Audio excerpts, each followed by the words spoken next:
Hey everybody! Today we're going to learn how to export ultra-high quality WebP images in Adobe Photoshop to massively boost your website loading speed. WebP offers superior compression compared to old JPEG and PNG file layouts, crushing file sizes while retaining crystal clear image details. First, with your completed graphics asset open inside Photoshop, go to the top left corner and click the File menu. Scroll down the menu options and click Save a Copy. Do not use standard Save As or Export As native WebP formatting is dedicated entirely to the backup copy pipeline.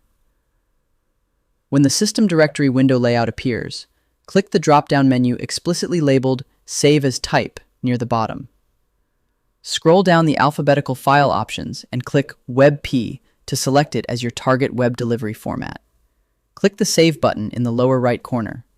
This will instantly launch the dedicated WebP Options configuration subpanel.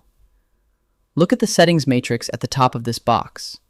Under Type, click the selection bubble explicitly labeled Lossy. This unlocks maximum file size optimization while letting you control asset compression rules. Now, move your cursor to the quality slider directly below it. Drag the pointer to set it between 75 and 80.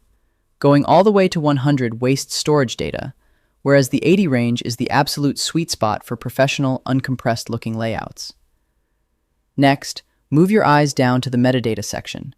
Check the box explicitly labeled Include XMP metadata, and also check Include EXIF metadata. This locks in your original color profiles and asset tags, preventing your web graphic colors from washing out or shifting when rendered on a live web browser. Finally, move your cursor to the bottom of the dialog box and click the OK button to permanently compress and output your ultra-fast website asset. And that's it!